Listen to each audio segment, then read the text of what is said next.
Hello, ladies and gentlemen, it is I, the Copper Owl, bringing you a video on the different quad blasters and comparing them and actually talking about whether or not T-Prime 4-barrel blasters are practical in a Nerf war and all that. So, I know I should have 4 of these. I technically have a 4th blaster, but I'm not going to buy the Prospect. I think it's too expensive. And though I like the Tetrad, it's also like I don't want to spend $10 on a Tetrad. All that. So let's get on to this. So the main thing I hear about these blasters is that they're nice, thin profile blasters that are just small. Decent, they're decent. They're small. They can fit in your pocket. They can fit in you can make a holster for them. They're pretty nice for that purpose. And all that, but I don't see anybody using them. I see these more like people put them in a box and somebody needs to borrow a blaster, they pick one of these up and all that. Or like just if you just have a bunch of kids, you give them one of these blasters. It's like a loaner blaster, but I'm wondering, like, let's say you're going thrifting, like you're a beginner and all that, and you see one of these blasters on the shelf. You don't have any blasters, you just have like some old Nerf blaster and all that. But you're at the thrift shop, you can either get yourself like a strong arm, you could get yourself a some one-shot Star Wars blaster, you could get yourself one of these, you got yourself your flywheel blaster. It's like, why pick this over one of those? Like, obviously, if you find a hammer shot, you'll go for the hammer shot. But the problem with the hammer shot is they're kind of becoming rare. The quad rod is becoming rare as well. I've only seen one of these and all that in the wild. This is very common because they're very cheap. And this is more new, but it's also very rare in that no one buys the tactical pack. $10 for the tactical pack, perfectly fine. And all that, if you get yourself that. But anyway, so let's just talk about the profile of these blasters first. Got the quad rod, neat shell, neat textures and all that. Doesn't have a sling attachment point necessarily, but you can't put a piece of string on it. And it's in the middle of the size of these things because the talon here is smaller and all that. And a lot shorter too. So ideally, people like this one because of its size, because of its thinness, and all that. So, the Talon obviously should be the better pick.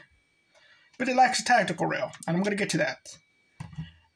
Whereas with and this doesn't have accessories. It's very low cost, very cheap thing. It feels like the end of World War II, how you would literally have firearms that were just pieces of wood with a trigger mechanism and a pipe. That's really what it feels like those old school weapons. Ironically enough, those old weapons look more like the quad rod, so it's kind of funny to think about. Then you have the Quadfire, which is like, again, using the idea that you're a new Nerfer, you only got like this selection of blasters to pick from. So you got the Quadfire, which is like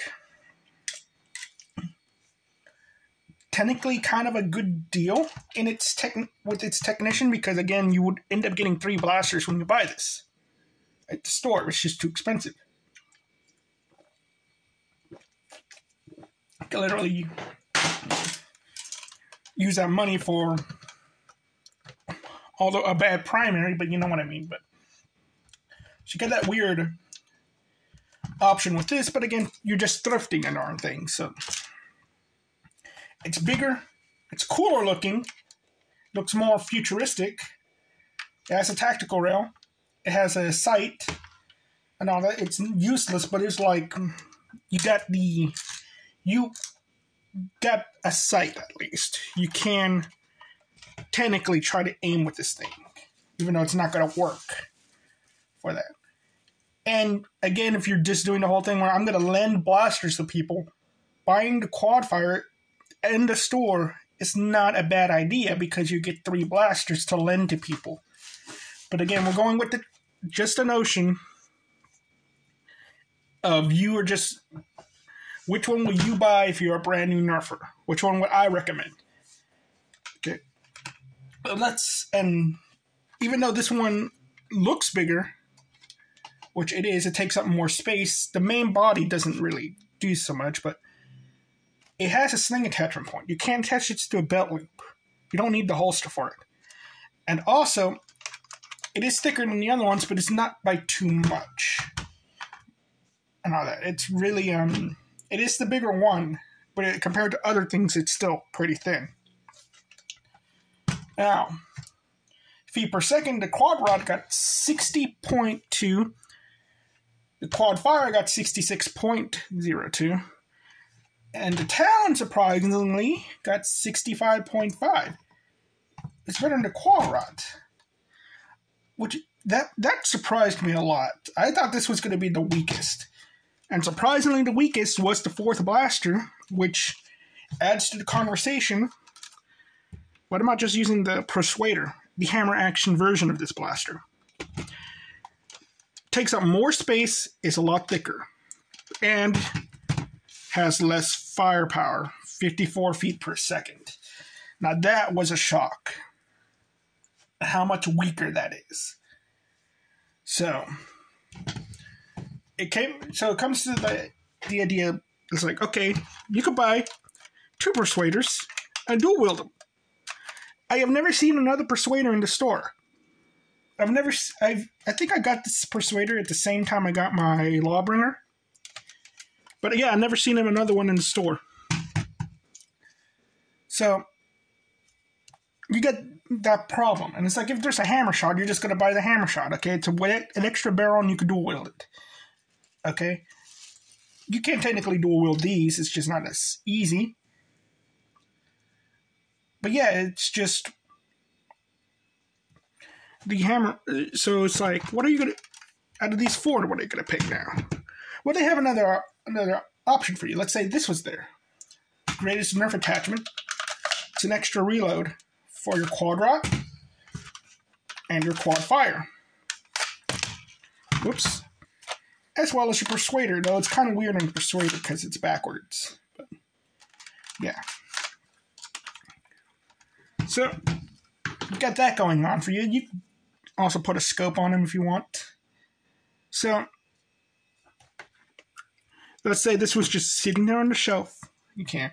Effectively, it removes this completely. If this is an option, this is completely eliminated because you can't use it. I know that you could put it on your flywheel blaster that you were buying at the same time. Because, again, in the theory, we are assuming that you found like a Rapid Strike as well, and you're buying the Rapid Strike, and you only got money for one of these. And all that. So now, which one will you pick? So if you're going with the argument about the size, you're picking the Talon, obviously. But if you're getting the attachment with it, you're getting the quad rod. If you're using the sheer argument about the size and all that. But if you're using the argument like, what about a sling attachment point and all that? Technically, only these 2 have a sling attachment point. You can't put a piece of string in these and tie them up with a string and all that. So you could do that, but are you going to do that? That's the question. I would do that because that's something that I saw in a Western. So, sling attachment point, obviously it's one of these 2. And all that. Just which one? I probably would have gone with the Persuader for that. Because I'm very much a cowboy. So then let's go with like the firepower. Obviously you're going to go with the Quadfire. And all that. So each one of these has its benefits and it has their weaknesses. And so I was thinking, okay, let's apply all of this together. You need a sling attachment point. Obviously, and you need a sling attachment point. You need it to be small. You need to fire good. Which one is like the best one at that? All of those. And I mean like a carabiner. You're going to put a carabiner through this thing. Quadfire. The Quadfire is, by default, the best of the blasters. You can put a carabiner through here. There you go. You can attach your sling to it. Okay, because you can put a piece of string to this thing too, but again, it's a bit more cumbersome. This is the strongest of the group. This has the tactical point, so you can put on the attachment. This is ergonomically the most comfortable one, and the more cool one, and all that. And then there's the aspect of then there's the other aspect, cosplay. Because I always attribute that into the blasters. Which one of these are you going to paint up? Well, you got 3 good options here. You got this plain little thing that's not a good option, but you can still do something with this. Let's say you're going sci-fi and all that. You just need a smuggler blaster. You could paint this all gunmetal gray, make this part silver. You got like a pretty decent looking blaster right there. You could completely, you can open this up technically. It's just a pain, but if you don't have to cut off the thing, remove the tab and everything if you want it to be functional. But there you go. You can still cosplay with this. It's just not as cool as doing this. Imagine painting the quad rod to look like what it actually is supposed to look like. Like you paint all of this part silver, you give like a little rusty nut right there and all that. You make that dog tag silver. It's going to look mostly silver. And imagine painting the quad rod to look proper. How cool would that? It's going to look like a mess, but how cool would that be? And all that. But its design overall does not really work for it very much. If you're going with like a scavenger look, yes, it works and all that, but it doesn't look like, if you're again doing a sci-fi thing, it doesn't really work. Going outer space or something. You can make this look like you can't make any of these look like a real world firearm because they're quad barrels. Well, technically there is a real, but whatever. No, you can't make G.I. Joe with Call of Duty with these. Then you got this blaster right here, this is the Halo Combat Evolved blast pistol. That's what it essentially is. Like you take off this right here, it is. I'm pretty sure this wasn't meant to be the Combat Evolved pistol. You can't unsee it now. You can see like the little thing where the scope with the flashlight goes and all that. You can see the iron sights. There you go. Okay, I probably either made this blaster cooler for you or I just ruined it. So you got this. It also looks like the pistol from Code Geass. They have their own like little pistol designs. That's probably where I'm remembering from, Code Geass. I love that anime. I always remembered how in one of the comics, Lush, he held it, he turned it over. He's like, of course, you had to be an edgelord about it. Okay, whatever. So, whatever. Going back to the thing. Yeah, I already just named 2 different things that this blaster could come off of, that you could cosplay for this. Halo, Code Geass, and all that. And then there's the other aspect where, like, with the rest of these, I can't really do anything. I could do something with this for my book, which is very, you would call it steampunk. I would not, but it has that kind of quality to it. Like, this is like the more refined version of something, where it's like this, like, oh yeah, this would probably be more in steampunky and all that stuff. Whereas this is like the more like the corporation wanted something generic. You know what I mean? They wanted something like, okay, we're not going to make it like an artisan-looking thing. We need something mass-produced, and all that stuff. So, there's that.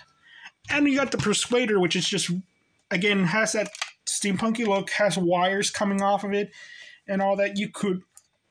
I've painted one of these Doomlines blasters before. Like, you could do so much with this, individually with just the screws and all that. And it does come off more like this is something from, like, Trigun, or like a post-apocalyptic thing that is building their own firearms, versus a quad rod, which looks like a piece of junk put together.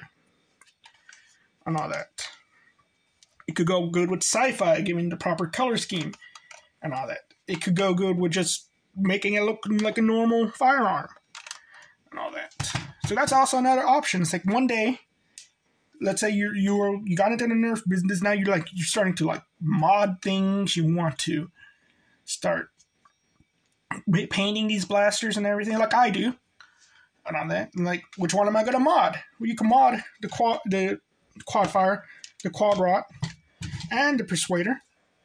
You could paint all of them, but it's like the more uniformed one to paint. And out of all of these that I want to paint after just personal experience, it's the Quadfire. Because I could just put in flat silver on this thing and acrylic over some other parts. Super easy, will still look good. Whereas this is so many different things that I want painted individually and all that, but it's all going to be silver anyway. There's the problem with that. And then you got that same aspect with this, but you also got this clear window. Do I want to keep the window? Do I want to get rid of the window? And all that. And it's just so many little intricate little things that I have to sand and all that. So, in my opinion, if you got all these blasters as an option, in your thrift store, they're all $2. You only got $2 left after what you're going to buy. And you're going to take this to a Nerf war. I would say the Quadfire is the best one. Only for the fact that it has this loop on it, which beats out the Quad Rot, because you will need to make a holster for the Quad Rot. You could still fit in your pocket, but you could also fit this on your belt loop and carry it around like that. And depending on what kind of pants you're wearing, you could put it in your pocket as well. My cargo pants actually fits this pretty decently if I take out my wallet and stuff. And all that. But I will give a nice second place to the Quad Rot and a nice third place to the Talon. I would say the Talon is not a bad blaster. It performs better than Quad Rot, but just because it lacks the tactical rail, that is the only reason why I'm saying that Quad Rot is better. Because you do have the potential of using this option, and you do have bigger versions of this. They're bright pink, but still, it will work. It'll make the Quad Rot better if you could get like I think it's 10. I think it holds either 6 or 10. I think it's 6, yeah. Holds 6 of these things. Extra darts. There you go for the Quad Rot. Where it would not work for the Quadfire. But it works perfectly well right here. But in future proofing, I'm pretty sure the Quadfire might break in the future because it's the Elite 2.0 parts. But again, you don't need it functioning for cosplay. And all that. You don't need this functioning for cosplay either, but still. The shell just sells it for me. So you're doing if you're doing all of this stuff, Quadfire should go.